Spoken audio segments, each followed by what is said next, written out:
Hello students. मैं Raju sir आप सभी लोग का स्वागत करता हूं आर के सेंट्रल एकेडमी यूट्यूब चैनल पर। जैसा कि आप लोग भली भांति परिचित हैं कि पिछले 2 दिन पहले मैंने आप लोगों को बताया था कि अमर उजाला द्वारा इस बार नेशनल ओलंपियाड कराया जा रहा है, जिसमें क्लास 3 से लेकर क्लास 12 तक के जितने भी बच्चे हैं डिफरेंट डिफरेंट सब्जेक्ट्स के ओलंपियाड दे सकते हैं। इसका जो डेट शीट है वो भी मैं आज आप लोगों को बताऊंगा। कुछ सिलेबस हैं वो भी मैं आज आप लोगों के साथ इस वीडियो में डिस्कस करूंगा, और फॉर्म कैसे भरना है पूरी तरीके से मैं आपको इसमें बताऊंगा। कुछ बच्चों को मतलब हो सकता है डाउट, या फिर पेरेंट्स भी जो है वो ये कोशिश करें और ये जागरूकता हम अपने अंदर लेकर आए कि उनका बच्चा किसी बाकी बच्चों से कमजोर नहीं है, उसे भी मौका दे अपने जानकारी को, अपने शिक्षा को परखने का। क्योंकि ये जो ओलंपियाड होने वाला है इससे बच्चों के अंदर की प्रतिभा को बाहर निकलने का प्रोत्साहन मिलता है। तो पेरेंट्स से मेरी बहुत ज्यादा रिक्वेस्ट है कि कृपया करके वो बढ़ चढ़कर बच्चों को इसमें हिस्सा लेने के लिए उस मोटिवेट करें। ठीक है, तो आइए देखते हैं इसको कैसे फॉर्म फिलअप करेंगे। तो उससे पहले हम लोग देखेंगे कि एलिजिबिलिटी क्राइटेरिया क्या है।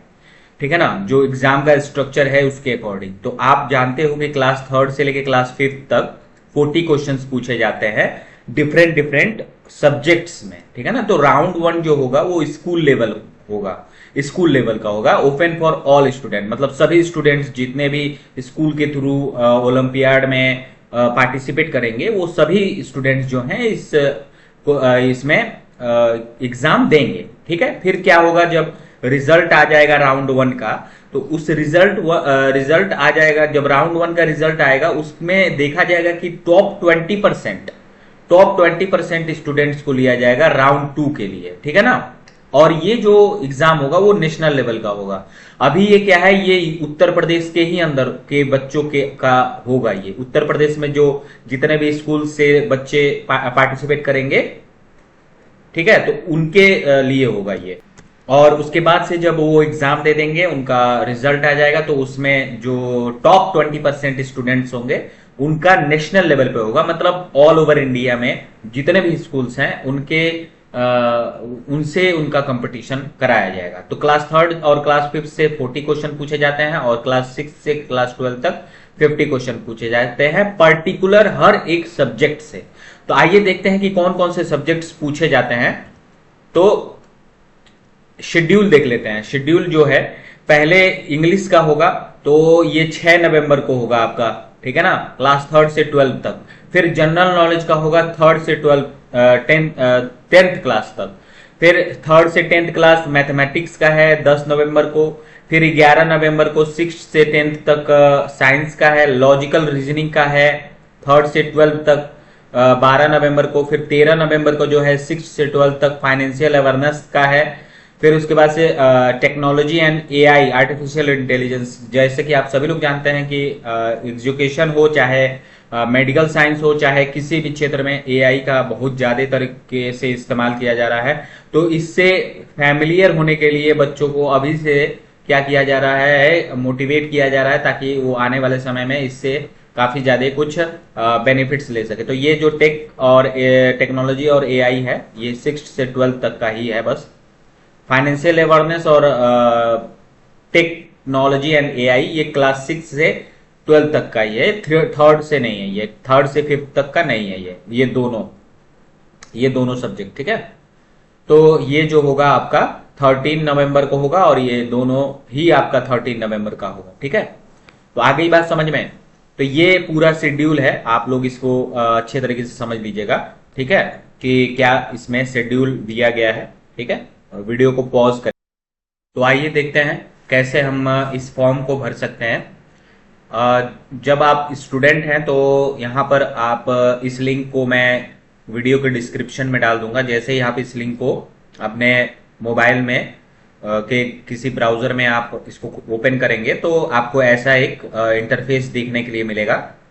जहां पर आपको यहाँ ऊपर दिखेगा लॉगिन, ठीक है ना। तो आपके पास यूजर आईडी और पासवर्ड तो अभी है नहीं, आपको सबसे पहले क्या करना पड़ेगा, रजिस्टर करना पड़ेगा। तो सबसे पहले आप यहां पर करेंगे रजिस्टर हियर, ठीक है ना।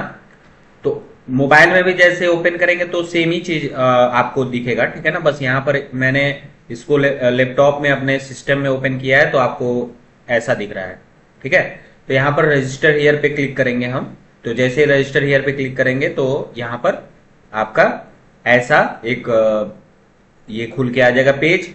यहाँ पर आप अपना नाम डालोगे, ठीक है ना। आप यहाँ पर जैसे कि आप यहाँ पर अपना नाम डालोगे, यहाँ फोन नंबर डालोगे, ठीक है ना।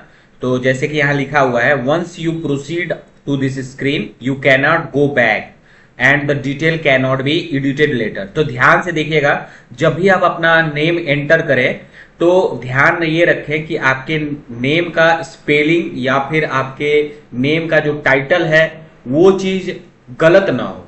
आधार कार्ड में जो आपका नाम है उसी के अकॉर्डिंग आप भरने की कोशिश करिएगा, ठीक है। और फोन नंबर भी देख लीजिएगा कि फोन नंबर भी आपका गलत ना हो। तो जैसे कि मैं यहाँ पर एक demo dummy name student name भर रहा हूं अभी, और मोबाइल नंबर में मैं इसको भर दे रहा हूं, ठीक है ना।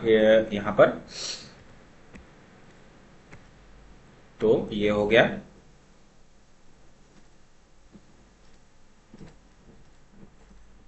तो ये मैंने भर दिया यहाँ पर। अब क्रिएट अकाउंट पे हम लोग क्या करेंगे, क्लिक करेंगे। तो जैसे ही आप क्लिक करेंगे तो ये थोड़ा सा वो करेगा, एक ओटीपी भेजेगा जिस नंबर को आपने यहाँ पर एंटर किया है। तो ओटीपी जैसे ही आ जाएगा आपके मोबाइल पे तुरंत विद इन ए सेकेंड पे आ जाएगा। तो 9813 जो है इसको वेरीफाई करा लीजिएगा। जैसे ही आप वेरीफाई करा लोगे तो यहाँ पर इसके डेटा को ये सेव कर देगा, ठीक है ना। जैसे ही डेटा को सेव कर देगा तो ये यहाँ पर आपके मोबाइल पे मैसेज आ जाएगा, ठीक है। मैसेज आ जाएगा कि आपने ओलंपियाड के लिए रजिस्टर कर दिया है, ठीक है। आपके मोबाइल पे इनबॉक्स में मैसेज आ जाएगा, ठीक है।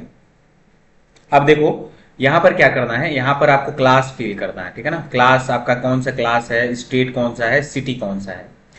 और यहां पर आप देखिएगा चूज योर सिटी केयरफुली। आपको जो सिटी है ना उसको ध्यान पूर्वक सेलेक्ट करना है। As your exam centre will be assigned in the selected city. क्योंकि जो आपका एग्जाम होगा ना, जहां पर आप सिटी को सेलेक्ट करेंगे वहां पर ही आपको जाकर एग्जाम देना पड़ेगा। तो यहां पर क्लास मैं चूज कर देता हूं, मान लीजिए मैं कोई भी क्लास चूज कर देता हूं। मान लीजिए मैं 7th चूज कर देता हूं। और स्टेट को आपको यहाँ पर वो करना है, आपका उत्तर प्रदेश स्टेट है तो स्टेट को उत्तर प्रदेश रखिएगा। सिटी यहाँ पर आपको दे दिया है तो देवरिया दिया होगा, यहाँ पर देवरिया जो है वो आपका दिया हुआ है। अगर आप कहीं और जाना चाहते हैं, गोरखपुर आपका घूमने का मन है तो यहाँ वाराणसी भी होगा, वाराणसी में भी दे सकते हो। वाराणसी भी है, ठीक है, बहुत सारे हैं। आप इसमें से लखनऊ दे सकते हो, ठीक है ना। जो भी आपका मऊ है, मऊ में भी देख सकते हो। आपका जो यह मऊ पास ही में पड़ेगा तो मऊ में भी दे सकते हो, ठीक है ना। तो कहीं पर भी दे सकते हो। यहाँ पर मुझे लगता है कि सलेमपुर के विद्यार्थियों के लिए देवरिया सबसे सुटेबल सिटी है। तो यहाँ पर मैंने देवरिया में सबमिट कर दिया। जैसे ही मैं देवरिया यहाँ पर सबमिट कर दूंगा तो यहाँ पर आपको वो करना पड़ेगा, थोड़ा सा आपको पेमेंट देना पड़ेगा, ठीक है। ओलंपियाड जैसे कि इंग्लिश का देना चाहते हैं, फाइनेंशियल अवेयरनेस का देना चाहते हैं, तो जितने भी आप देना चाहते हो उसके लिए 180 रुपीज आपको यहाँ पर पेमेंट करना होगा, ठीक है ना। तो जैसे कि मुझे इंग्लिश का देना है तो मैं ऐड टू कार्ट कर दिया, फिर उसके बाद से जनरल नॉलेज का कर दिया, ठीक है, रीजनिंग का कर दिया और मैथ का कर दिया और साइंस का कर दिया। अगर टेक्नोलॉजी और एआई का देना चाहते हैं तो भी दे सकते हैं। तो इसका अगर देना चाहते हैं तो दे दिया। यहाँ पर 900 रुपीज अब पेमेंट करना होगा आपको, ठीक है ना। यहाँ पर आपको ध्यान से देखना है कि यहाँ पर कुछ इंस्ट्रक्शन टर्म एंड कंडीशन दिए गए हैं, वो मार्कशीट गाइडलाइन की दी गई है और यहाँ पर आई एग्री पे क्लिक करना है आपको और उसके बाद कंटिन्यू टू पेमेंट। तो जैसे ही आप कंटिन्यू टू पेमेंट करेंगे यहां से आपको पेमेंट ऑप्शन पेमेंट वाले पेज पर इसको रिडायरेक्ट कर देगा, ठीक है ना। अभी प्रोसेसिंग टू पेमेंट कर रहा है, ये थोड़ा सा समय लेगा ये, ठीक है। जैसे ही आप इसको प्रोसेसिंग टू पेमेंट करेंगे तो ये आपको उस पेमेंट वाले पेज पर लेके जाएगा। ठीक है, ये पेज पर आ गया। अब जैसे कि आप यहाँ पर पेज देख पा रहे हो कि ये पेज खुलने में थोड़ा सा टाइम लगेगा। ठीक है ना, इसमें आप मल्टीपल्स वे में आप पेमेंट कर सकते हो। ठीक है ना, बहुत सारे हैं। यहाँ पर आपको आ जाएगा 900 रुपीज। तो आप यहाँ डेबिट कार्ड से कर सकते हो, यूपीआई है तो यूपीआई से कर सकते हो, नेट बैंकिंग है, और या फिर क्यूआर जनरेट करके भी आप कर सकते हो। ठीक है, तो यहां से आप डायरेक्टली यहां पर पेमेंट कर सकते हो। तो ये प्रोसीजर है। ठीक है, तो उम्मीद करते हैं आप लोग जितनी जल्दी हो सके उतनी जल्दी आप पेमेंट कर दोगे। ठीक है, तो ताकि अपना आपका रजिस्ट्रेशन जो है वो आपका कंफर्म हो जाए। ठीक है, तो अभी इसके बाद जो मैं आप लोगों को सैंपल पेपर भी लेके आ रहा हूं आप लोगों के लिए। सैंपल पेपर के किस तरह के क्वेश्चंस पूछे जाते हैं ओलंपियाड में, और पूरे क्लास 3 से लेके क्लास 8 तक के बच्चों के सारे सब्जेक्ट के, जितने भी सब्जेक्ट के ओलंपियाड होते हैं उनके सारे सैंपल पेपर्स के सोल्यूशन मैं लेके आने वाला हूं, एक के बाद एक। ठीक है, तो जुड़े रहिएगा। और अभी तक जिसने चैनल को सब्सक्राइब नहीं किया, चैनल को सब्सक्राइब कर दीजिए, और कमेंट में जरूर बताइएगा कि आपने किस किस सब्जेक्ट का ओलंपियाड का पेपर अप्लाई किया है। ठीक है, तो मिलते हैं किसी नेक्स्ट वीडियो में, तब तक के लिए गुड बाय।